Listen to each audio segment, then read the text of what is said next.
Beginning on Saturday morning, Peel region will be moved into what's called the restrict or orange category. This means that indoor dining will be permitted in restaurants and bars, but with significant restrictions in place.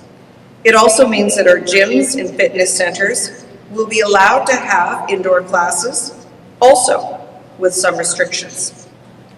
I want to thank the Premier and his team for listening and making the decision to allow business to reopen safely in Peel. We have known for quite some time that high rates of transmission were not occurring in our restaurants, our bars, and our gyms.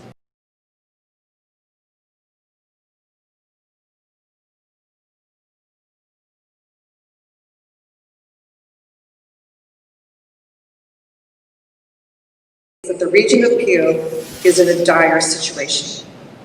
The numbers of COVID-19 cases in Peel have been rising quickly, with an average of 340 new daily COVID-19 cases over the last week and 105 new daily cases here in Mississauga. Mississauga is now averaging 50 cases per 100,000 population. To our great relief, the world's foremost epidemiologist, Professor John Ioannidis of Stanford, said what we said months ago, that this virus is no more deadly than a seasonal flu, and for people under 70, it is even less deadly than the seasonal flu.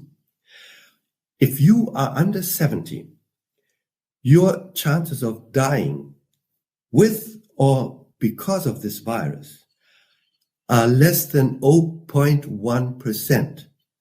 All right. In fact, they are about 0.05%. This means that 5 out of 10,000 infected people may die because of the virus. This is so little.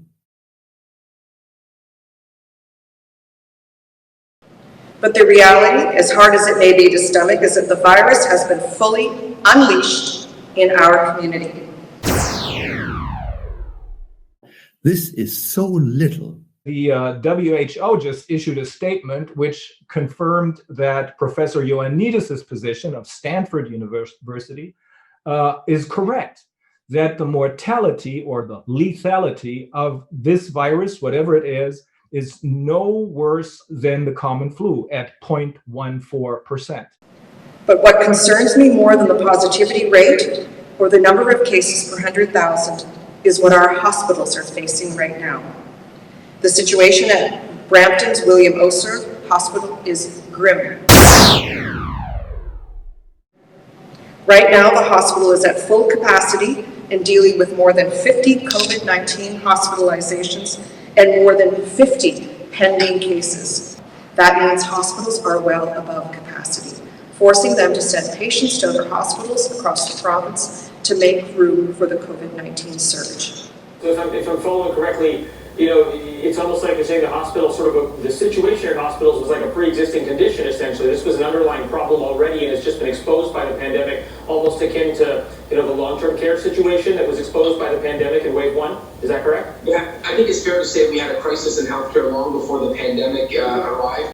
I was told last night that roughly 700 tests were conducted at Trillium yesterday. 51 were positive for COVID-19. Simply put, the second wave of COVID has hit Peel region harder than just about anywhere else in Canada. Half of those cases are false positives, so says the government itself. And in fact, if you're testing in a population that doesn't have very much COVID, you'll get false positives almost half the time. The PCR test is being used on the basis of false statements, not based on scientific facts with respect to infections. In the meantime, we have learned that these PCR tests, contrary to the assertions of Messrs. Drosten, Wheeler, and the WHO, do not give any indication of an infection with any virus, let alone an infection with SARS-CoV-2. Note, not only are PCR tests expressly not approved for diagnostic purposes, as is correctly noted on leaflets coming with these tests, and as the inventor of the PCR test, Carrie Mullis, has repeatedly emphasized. Instead, they're simply incapable of diagnosing any disease.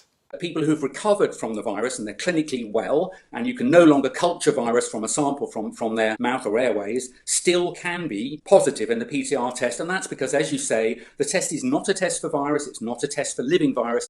I really cannot stress enough how serious the situation is. But what also deeply concerns me is that we are now seeing more transmission in our congregate living settings, like our long-term care homes.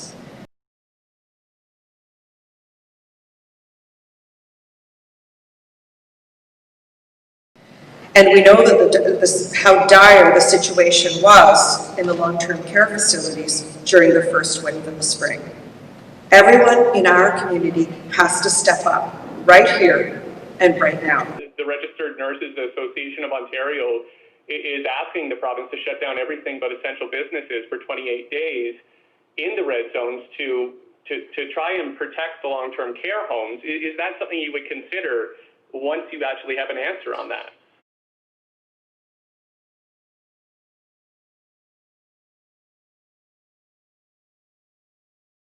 You know, where the healthcare workers, they may be in quarantine, right? Because if someone tests positive, off they go.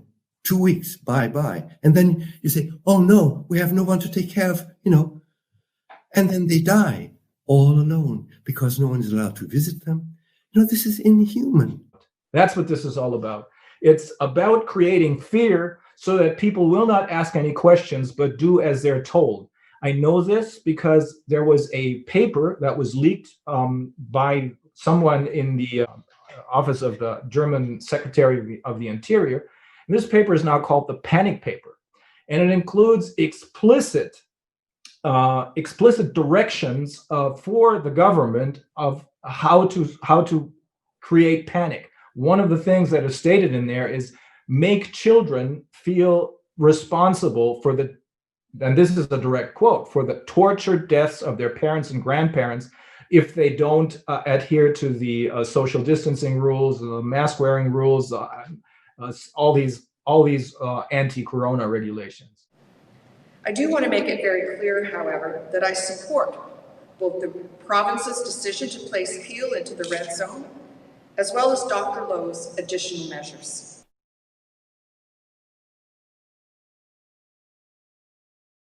Rather than explaining this all now, I know that I'll share with you that Dr. Lowe is entertaining lockdown. Well, tomorrow or Friday, we could be in lockdown. Well, what you describe as a lockdown, first of all, constitutes a massive invasion of the exercise of people's fundamental rights and a massive impact on their not only their personal liberties, but their ability to put food on the table.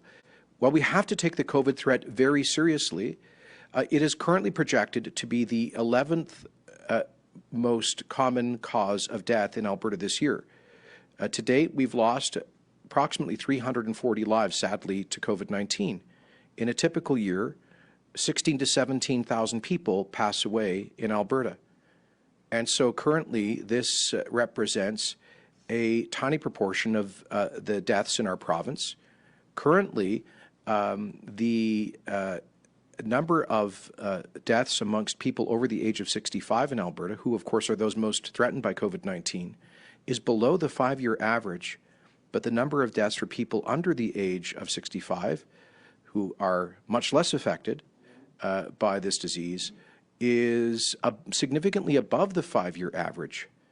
Much of that seems to be due to the significant increase in opioid-related deaths, much of which we believe is actually related indirectly to the COVID pandemic. So we actually have more deaths this year from opioid overdoses than we do to COVID.